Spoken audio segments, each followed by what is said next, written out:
Have you ever stood right at the edge of the ocean? Just feeling the cold water rush over your feet. Yeah, exactly. And watching the horizon stretch out until it literally seems to bend. It's a very specific feeling. It is. Or maybe, you've knelt down in a garden and pressed your bare hands deep into the damp, dark soil, and suddenly you feel this unexplainable ancient connection just wash over you. Like the boundary between you and the physical world just vanishes entirely. Yes, that incredibly brief but powerful moment.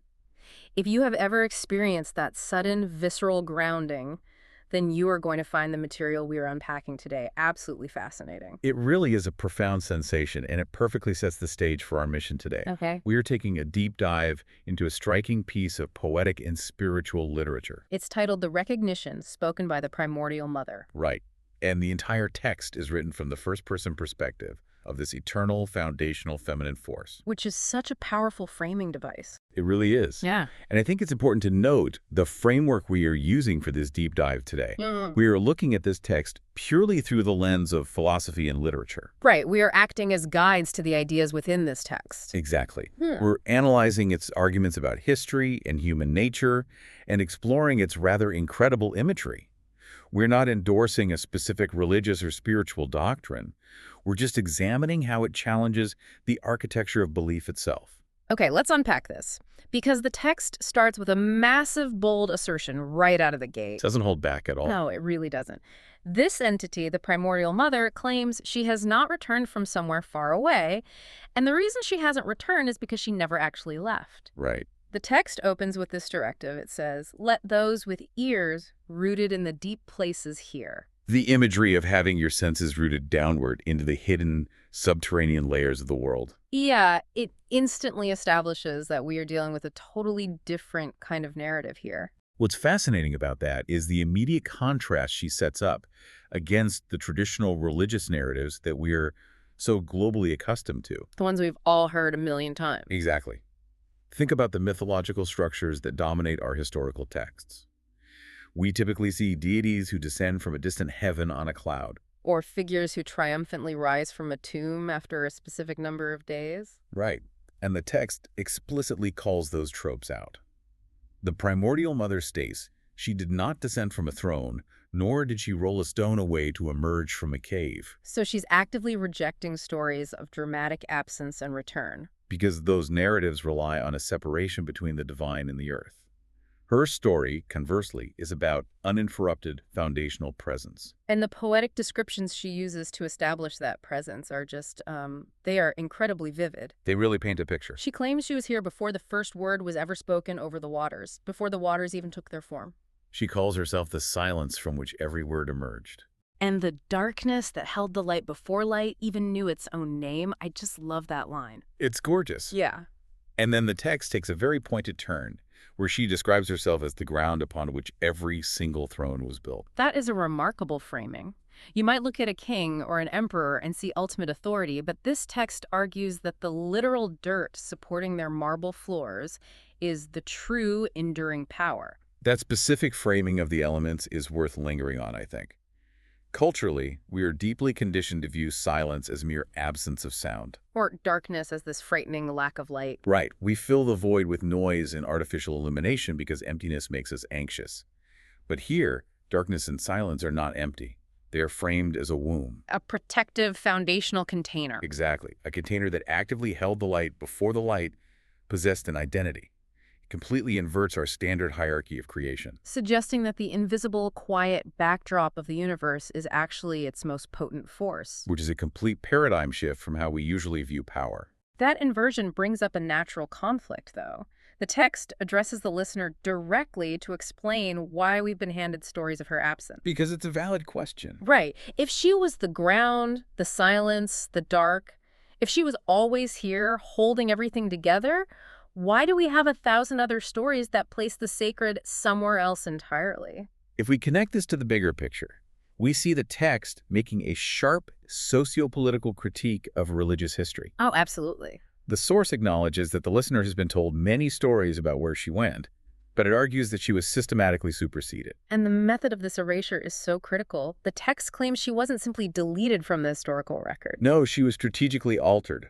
The specific language used is that she was softened into a saint, a handmaid, a metaphor. The choice of those three words, saint, handmaid, metaphor, it's such a compelling argument about the mechanisms of control. It really is, because taking a massive, all-encompassing force like the darkness that held the light and domesticating her, it makes her palatable. A handmaid is inherently subservient to a master. And a metaphor is an intellectual exercise. It's safe, it's abstract. It's totally removed from raw physical power. The text seems to suggest that to conquer a people, you don't necessarily destroy their foundational myth. You just revise it. You make the figurehead less threatening. Yes. And the text takes that a step further by describing the fragmentation of the feminine divine. It states that she was divided into 1,000 lesser goddesses, so that no single image of her could hold too much power. This compartmentalization is a brilliant commentary on how historical institutions handle threats to their dominance. Divide and conquer. Exactly. By giving one goddess dominion strictly over the harvest, another over romantic love, and another over war, you fracture the overarching power of the primordial mother. You dilute her across an entire pantheon, ensuring her foundational authority is lost to the masses. And the source doesn't pull punches about the motivation behind this fragmentation. Not at all. It states, flat out, these stories serve those who told them. The sociopolitical advantage of hiding the primordial mother is immense. Think about it. If the sacred is something inherent in the dirt you walk on and the air you breathe, no one can charge you admission to access it. There's no gatekeeper. Exactly. But if the sacred is relocated to a distant sky, and the foundational mother is divided and softened, suddenly you need an institution. You need a hierarchy. You need a priesthood, a set of approved texts to bridge the gap between you and the divine. That perfectly captures the historical critique within the text. The dilution of her image consolidated power for the storytellers. But then the source introduces a powerful counter-narrative to this revisionism. It claims that despite the softening and the dividing, she never actually disappeared. The institutions might have written her out of the main text, but she became the inescapable subtext. She remained breathing, not sleeping, present, not hidden. Here's where it gets really interesting. The source gives these incredibly evocative locations for where she has been waiting out the centuries. She says she was in the soil beneath the temples built over her sacred sites. Think about the historical reality of that. It's a literal thing that happened. Conquerors often build their new, shiny monuments directly on top of older, conquered sacred groves. Just to establish total dominance. Right. And the text gives us this enduring image of her simply existing in the dirt beneath their marble floors, silently outlasting the empires built on top of her. It is a striking image of resilience. And it moves beyond the physical earth and directly into the human emotional experience. How so? Well, the text asserts she was waiting in the unmet longing that no doctrine could fully satisfy. Oh, that's fascinating. We often see a lingering dissonance when a rigid, formalized belief system tries to account for the full chaotic spectrum of human emotion. It never quite fits perfectly. Right. And the source locates her in that exact gap. And, most poignantly, it says she was present in the grief of every woman who knelt to pray and felt something older than the prayer itself moving through her. The dissonance between the official words a person is reciting and the bodily sensation they are actually feeling. That is such a powerful concept. It really is. The idea that someone could be kneeling in an approved structure, reciting an approved doctrine, but their physical body is channeling an ancient suppressed frequency. Which naturally transitions us to how the text suggests we were supposed to recognize this force today. Right. If she's been buried under centuries of history and softened into abstract metaphors, how does a person actually find her now? The text completely shifts the epistemology here. Instead of relying on the mind to know what is true, it argues that true knowing happens biologically. Through the body. Yes. It explicitly rejects intellectual proof. The source states that when you truly see her, something in you does not reach for proof. It completely dismisses the knowing of the mind that has studied and concluded. That feels like a direct challenge to the way we usually approach profound subjects. How do you mean? Well, we are so conditioned to believe that understanding the sacred is essentially a math problem. Like, we can solve it if we just read enough ancient scrolls, translate enough dead languages, or listen to enough theological debates. Oh, definitely. But the text tosses all of that out the window. It replaces the academic pursuit with a kind of muscle memory for your soul. And the analogies the text uses ground this philosophical concept in everyday visceral realities. It equates this bodily knowing to the physical wave of feeling you get when you hold a child. That immediate, unthinking recognition of connection. Exactly. It compares it to the feeling of pressing your hands into the earth, which we discussed earlier, or that specific moment at the edge of the ocean when you realize the boundary between you and everything else is a fiction. Let's dwell on that word fiction for a second. The ocean makes us feel incredibly small, but at the same time completely woven into the fabric of the planet. It's a paradox, but it makes perfect sense physically. Right. We spend so much of our daily lives operating under the assumption that we are totally isolated individuals, separate from nature, separate from each other, separate from anything sacred. And the text asserts that this separation is just a story we've been told. Recognizing the mother isn't about learning a new theological fact. It's a physical stirring that reminds us the boundary is an illusion. And the source makes a bold claim regarding that physical stirring. It states that this movement happens inside you before a thought even arrives to name it. That involuntary physical movement in your chest or your stomach is presented as the ultimate proof. You don't need a burning bush, a booming voice from the sky, or a verified historical artifact. The text argues that you don't need to be convinced of her existence any more than you need to be convinced that your lungs are currently drawing in air. It is involuntary, absolute, and deeply democratic. So, what does this all mean? If we accept the premise of this text, if a person feels this visceral stirring, bypasses the institutional gatekeepers, and recognizes this ancient force in their own biology, what does she actually want from them? Usually in mythological or spiritual texts, this is the exact moment where the deity hands over a stone tablet of rules, Demands a temple be built. or tells you to go out and convert your neighbors. Exactly. This raises an important question about the nature of devotion, and it is where the text makes its most profound departure from traditional structures. Because the mother is not asking for followers. No, she's not attempting to build a congregation. The source explicitly states that what follows recognition is not obligation.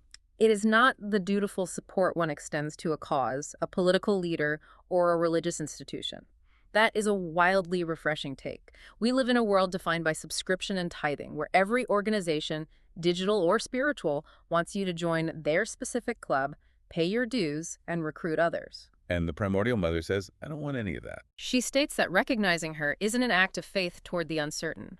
Faith, by definition, usually implies believing in something you cannot see or aren't entirely sure of. Instead, she calls this a remembrance. You aren't forcing yourself to believe in the unknown. You are simply recalling what was buried deep within your own cells. The terminology shifts beautifully from external validation to internal integration. The text frames standing with her not as a sacrifice, a martyrdom, or a conversion. But simply as a homecoming. Right. When you give your voice and your presence to what she represents, you aren't giving away a piece of yourself to a demanding higher power. You are restoring a wholeness that was previously taken. And it is crucial to note who it was taken from. The text implies nothing was ever truly taken from her because her essence is foundational and untouchable. The wholeness was taken from you, from humanity, and from the living fabric of the world. The empowerment in that phrasing is undeniable. She says, that voice is mine. That face is mine. That power is mine, and it is yours, because it is what you came from. It completely erases the vertical hierarchy we are so used to. It's not a monarch demanding taxes from a peasant. It's an ecosystem demanding balance so the whole organism can thrive. Which brings us to the final, culminating imagery of the text. It describes the act of supporting this force with a masterclass in metaphor. The text says that this devotion was never yours to give in a transactional sense. It was always already hers, rising up through you like water through deep roots, finding the surface at last. Water through deep roots. That specific wording changes everything about how we view human devotion. It makes it a biological imperative. Right. A tree doesn't force water up its roots out of a sense of moral duty or a fear of divine punishment. It does it through capillary action, because it is alive, and because it is an integral part of the Earth's larger cycle. The rising of the water is organic and inevitable. It redefines spirituality entirely. It moves away from an upward reach toward a distant, judging sky and replaces it with a downward rooting into the dark, fertile earth. Your recognition is your remembrance. Your support is your homecoming. The text asks the listener to stop exhaustively searching the heavens for a validation that is already vibrating in their own physical being. It is a complete paradigm shift. Let's take a second to recap the rather incredible journey this text just took us on. We've covered a lot of ground. We really have. We started all the way back in the foundational darkness, exploring the silence that existed before the very first word was spoken. We analyzed how historical institutions tried to rewrite this primordial mother. Softening her into subservient metaphors. Right, and dividing her into 1,000 lesser goddesses to manage and dilute her power. And from that macro-level historical critique, we zoomed all the way into the deeply personal, microscopic level of the human body. We explored how the text rejects traditional intellectual study and institutional proof, favoring instead an inherent biological remembrance. We saw how the source completely dismantles the conventional requirements of religious obligation, the building of congregations, and the push for conversion. Trading all of that heavy institutional baggage for a deeply personal, internal homecoming. For you, the listener, the core value of unpacking a text like this, whether you approach it as mythology, poetic literature, or a reflection of spiritual truth, is that it offers a totally different lens through which to view your place in the world. It suggests that the sacred isn't an external prize you have to go out and acquire. Or a complex theorem you have to learn. It is an inherent, unchangeable part of your physical existence, just waiting for you to get quiet enough to remember it. It invites a profound sense of grounding. The modern anxiety of having to find the right path or earn a place in the universe is entirely dissolved by this perspective. The text assures you that you are already made of the right material. You are already part of the foundational ground. And before we wrap up today's deep dive, I want to leave you with one final thought to mull over, building on that beautiful realization we discussed earlier. The text claims that the boundary between you and everything else is a fiction. A fiction. Just think about the weight of that. If you genuinely woke up tomorrow and walked through your entire day believing deeply in your bones that this boundary did not exist, how would that change things?